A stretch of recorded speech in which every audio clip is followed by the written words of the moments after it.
Et le professeur Didier Raoult, hier entendu pendant 3 heures à la commission d'enquête parlementaire. On en parle ce matin avec Caroline Fiat, députée de la France Insoumise de Meurthe-et-Moselle et membre de la commission d'enquête Covid-19. Oui, bonjour Caroline Fiat. Bonjour. Vous avez entendu donc le professeur Raoult pendant plus de 3 heures hier. Est-ce que vous êtes d'une façon générale satisfaite des réponses apportées par le professeur Raoult à vos questions? Il a été honnête et complet dans ses réponses, même s'il nous a laissé un petit goût amer et donné beaucoup de devoirs de vacances pour cet été. Oui, non, il a joué le jeu. Il a joué le jeu et il a répondu aux questions. Bon, après, j'en doutais pas trop. Oui.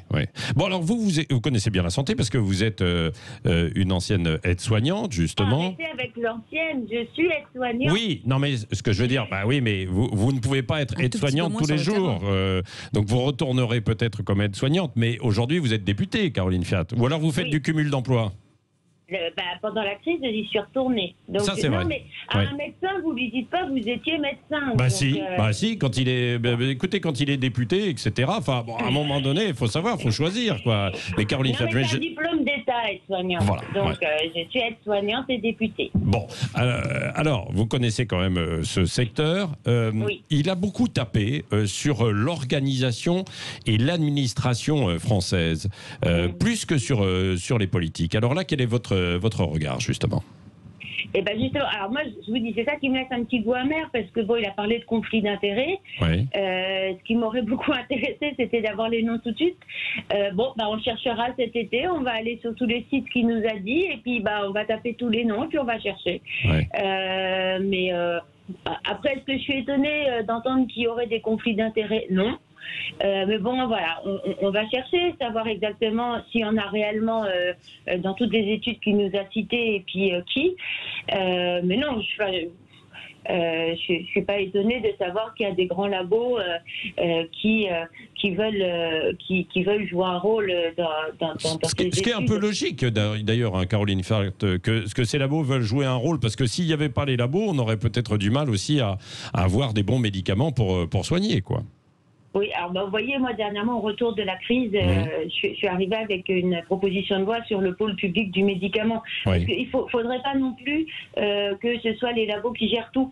Alors pas que j'ai pas confiance au laboratoire, mais voilà, si c'est vous qui gérez tout, ça commence à être compliqué. Parce que si c'est vous qui êtes donneur d'ordre, qui décidez de ce qu'il faut chercher et qui décidez du prix, ça commence à devenir compliqué.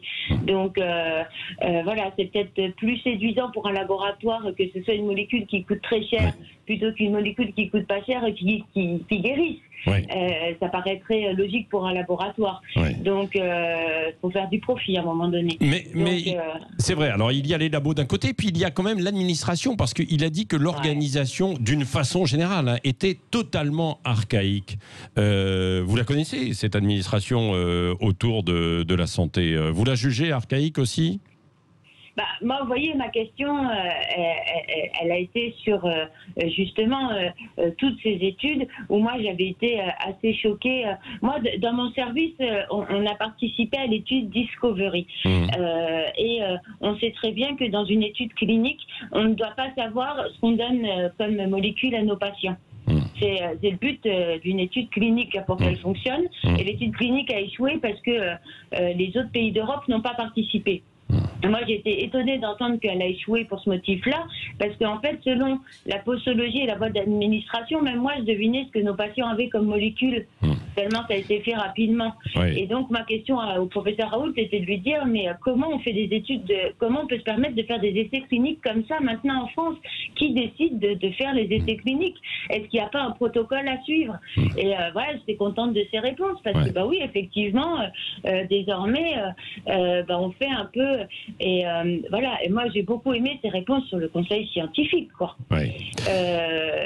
Une faillite totale, hein, c'est ce qu'il a dit. Oui. C'est une faillite totale. C'était au vitriol, mais si effectivement ce conseil scientifique c'est ça, il faut revoir. Est-ce que c'est ce qu'on veut en France? Je ne dis pas que ces réponses sont les bonnes et qu'il faut prendre de tout au pied de la lettre, mais effectivement, si plusieurs personnes nous disent que ce conseil scientifique c'est effectivement ça, un conseil scientifique, mais effectivement, on n'est pas là pour faire de la politique, normalement. Oui, non, mais ça, c'est vrai. Merci beaucoup, Caroline Fiat, d'avoir été avec nous, députée de la France Insoumise de Meurthe-et-Moselle, et donc aide-soignante aussi. Voilà, membre de la commission d'enquête Covid-19. Vous continuez les travaux, la commission d'enquête. Vous entendez encore, vous allez encore entendre beaucoup de personnes. Restez avec... Les ministres. Ça va être intéressant. Oui, absolument. Merci beaucoup d'avoir été avec nous ce matin en direct sur Sud Radio. Et tout de suite, c'est le regard libre d'Elisabeth Lévy.